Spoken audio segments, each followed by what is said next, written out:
am silver and exact. I have no preconceptions. Whatever I see, I swallow immediately, just as it is, unmisted by love or dislike. I am not cruel, only truthful. The eye of a little god, four-cornered. Most of the time, I meditate on the opposite wall. It is pink with speckles. I have looked at it so long, I think it is part of my heart, but it flickers.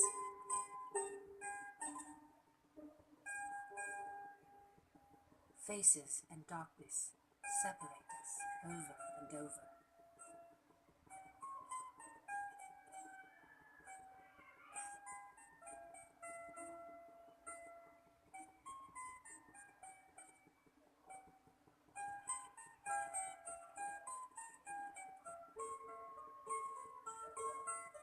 Now I am a lake. A woman bends over me, searching my reaches for what she really is.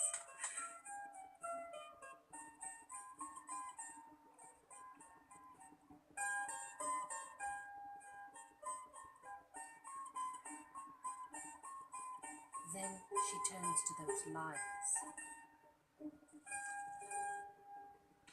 the candles or the moon. I see her back and reflect it faithfully.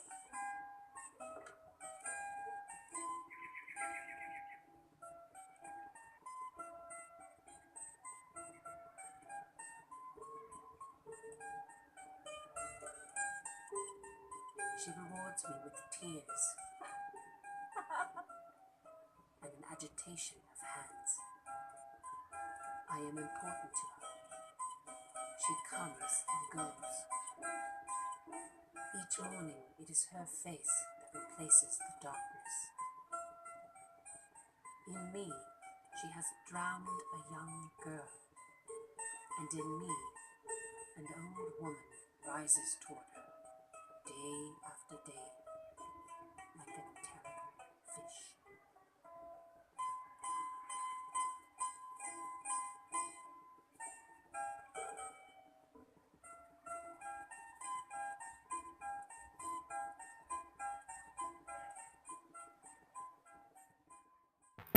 Is the struggle of aging and growing older, and with that losing your beauty.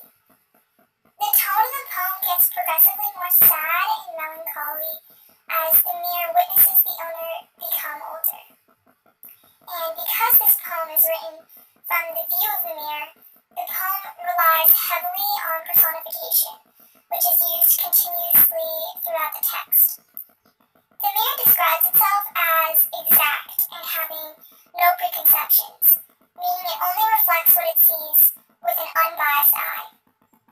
In line 3, the phrase unmisted by love or dislike, I thought was interesting, especially the word choice of unmisted, which presumably means unclouded or unchanged by feelings, good or bad, which remind the reader that the mirror simply reflects everything it sees without the influence of human emotions.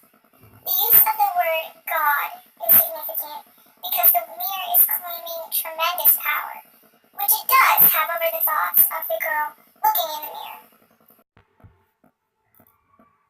In this line, we find out the location of the mirror, which is on a wall, also facing another wall.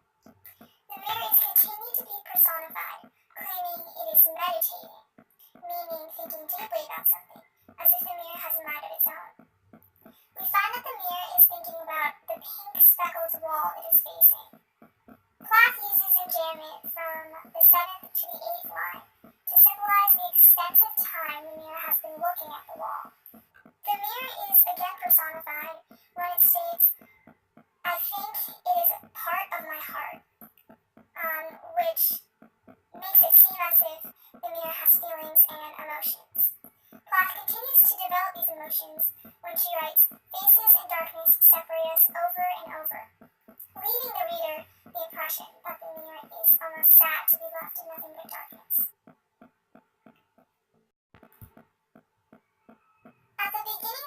stanza, there's almost a new speaker, no longer the mirror in the room, but a lake. In lines 10 to 11, we find a woman looking at her reflection in the lake, and not only looking at herself, but trying to examine who she is as a person. The word reaches could be the bottom of the lake, meaning that the woman is searching the bottom of the lake for who she is.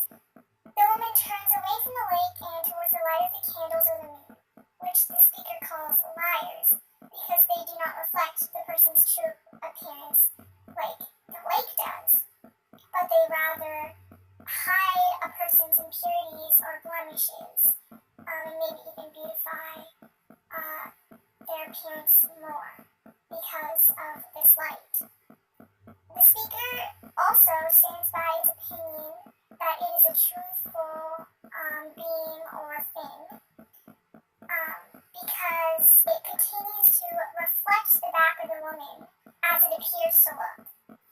The woman turns back to the lake and begins to cry due to the use of the word tears. And I think the agitation of hands could mean that the woman is either furiously trying to fix her hair or her clothes or her makeup to try to make herself look better, or she's splashing the water with her hands to try and blur her physical appearance or swipe away the reflection that she sees in the water. Again, the lake seems to be upset to be rewarded with tears and an agitation of hands because it believes it is only presenting what it sees, which is the truth. And instead of being happy for seeing the truth, the woman is even more upset. The speaker is proud that it is important to the woman because she relies on it to see the truth. The speaker also notes that the woman is important to the speaker or the mirror in the lake because she replaces the darkness. This also verifies the importance that the lake has to the woman because she visits it every morning, relying on it to reflect who she is. The last two lines, lines 17 to 18, are, in my opinion, the most important lines and are also very terrifying in their own way, since it uses language that relates to the lake, like the words drowned and fish, but really it refers to the aging of the woman from young to old. The word drowned signifies the death of the young girl, or rather the end of her youth. The phrase, "In me an old woman rises toward her day after day," means that the reflection of the woman is becoming more and more prevalent and visual of her old age. I think the phrase "terrible fish" is used to symbolize how ugly the woman thinks she looks. The woman is not only unhappy with her physical appearance, but her inner self. And she no longer sees herself as pretty. Hello, so let's have the analysis of that poem. Alright, so here we go. Alright, so now this poem by Sylvia Plath symbolizes the troubled self of the woman who has had to reject the given mass imposed to her by a patriarchal society and see herself as an individual. The first stanza talks from the viewpoint of personified mirror. Words such as swallow, meditate, and phrases such as party of my heart show human attribute used to describe the mirror. Now, look at this. The first stanza, the mirror has shown that it's undoubtedly a trustworthy source of information with the help of words that convey the absolute, such as exact and misted, truthful, God, and the praise, no preconceptions. When Plath say that the mirror has no preconception, it means that it is free from bias and reflects back an image objectively.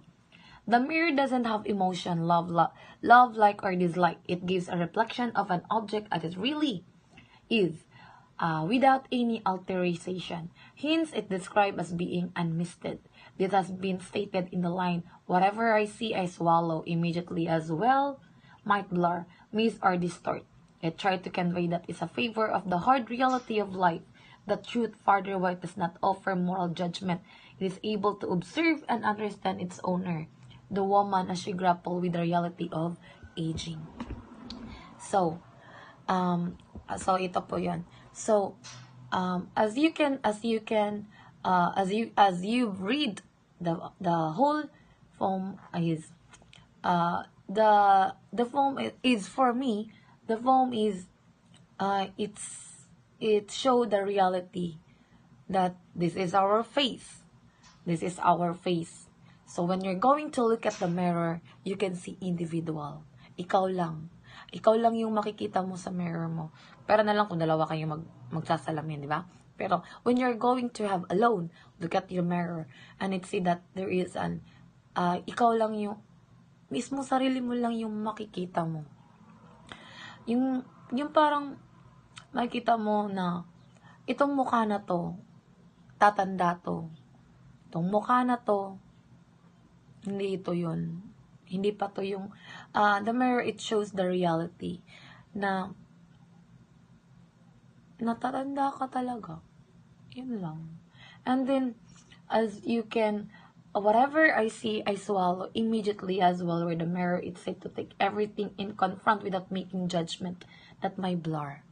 So, parang, pag nakatingin ka sa salamin, alam mo, I always, as I said earlier, I always look at the mirror and say, sama ko ba't ko ba ginawa yun?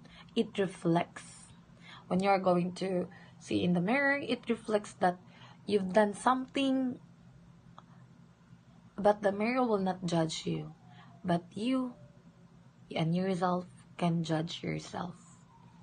So, ito po yung form. At saka nga po pala, hindi po to si Sylvia Plath, hindi po siya yung nag-publish ng book niya. Actually, nakita lang po nakita lang po itong sulat niya na sa ilog, and then pinublish po ng iba. But, Sylvia Plath po yung nagsulat. So, ito. So, line 5. First stanza calls the mirror the eye of a little god, four corner. This is given godlike power over the woman. It becomes almost an obsessive relationship between the mirror and the woman, because she looks to the mirror for comfort, only to confront it with the truth about your youth wasting away. The reference to four corner being suggested of the 4 points of a compass, or the four corners of the world everyone experienced, the youthful drowning that the woman in the poem experienced day after day. Like God, it watches you, unbiased, unfair from all the four angles. So, ang mga babae, mahilig talaga tumingin sa salamin. Piling nga nila kung walang salamin, mamamatay sila. Isa ako dun. And then, pag gusto ko mapag-isa, gusto ko sarili ko lang, inihaharap ko yung sarili ko sa salamin. And then, I'm always ask myself, why I being like that? Why my life is so mess? Why? And then, yung sarili ko lang yung magko-comfort. So, harap po yung mirror, nasasalita ako. So, a woman is obsessed with the mirror. Oh, you know that. It's a fact. And then, in the second stanza, the mirror is compared to lake. So, there is a similarity between a mirror and water, because both can reflect the object as it is. A woman look into it and trying to discern who she really is by gazing at her reflection. Yeah, the woman's action of bending over the lake has a reference to Hunter, who bent over a lake only to see his own reflection, with whom he fell in love with. In the poem, although the woman bends over the lake in the manner of Narcissus, the woman does not fall in love with her own image as he did. Rather, she is filled with self-loathing at what she sees. In the depths of the pool, the woman searches for the reality of her appearance. She is unable to come to terms with her aging appearance and keeps searching for a perfect, beautiful face. She also searches for her true identity and tries to find out what she really is, but she is not able to accept reality and turn her back to the mirror to face the candle and the moon, whom the mirror refers to as a liar. So sometimes, may mga babae kasing pag sinabihan mo na maganda, tapos titingin niya sa salamin. Sabi, pakasinungaling talaga nun, no? Tapos yun ganon, yung parang yung mga babae, ayaw nilang humarap sa reality. Ayaw nilang humarap sila. Mas gusto nila yung mga magagandang salita, pero alam nila sa sarili nila that it was a lie. Yeah, it was a lie. So, hindi ako in love sa sarili ko. But, I am very, what we call that? I don't know how to translate it. But, ayokong tumingin ako sa salamin na, ang pangit ko. Ayoko. Kasi, ayoko nito. Ayun, nagpapaganda na ako. Kasi, takot ako na makita yung true identity ko. That is Sylvia Plath that is wrote that kind of poem. Okay. So, analysis again. So, candles signify the romantic love, and the moon represent promises, romance, dreaming of one's love, which can be a lie with the love you're dreaming inappropriate for you or not loving you in return. They also signify the softening of one's aging appearance in the soft light rather than seeing the truth of aging in a brighter true light. The mirror represents the male view of a woman and what is socially expected of her, possessing and idealize the beauty and everlasting youth. And the person age over the years, the mirror will reflect the changes. So, again, I'm here. So, ang poem po na sinulat ni Miss Sylvia Plath is a free verse poem po. The poem is written in free verse. It has no particular meter, pace, or rhyming scheme. However, Plath does not use slant rhymes to enhance the effectiveness. The poem is divided into two stanzas, about 9 lines each, giving the poem a symmetrical look. Symmetrical or an even structure of the poem is another way to demolish the inequality between men and women. So, that is very true. Because nowadays, there is no, parang hindi timbang yung babae sa lalaki. Iniisip lagi ng mga tao na mas mataas yung lalaki kaysa sa babae. So, there is no inequality between men and women. So, here we go. Alright, so I hope nagustuhan niyo po yung report ko po. So, once again, my name is Josabel Carvalho and my partner is Miss Jonaline Develas. Thank you and God bless. Bye-bye. By Sylvia Plath. Why was the poem Mirror written?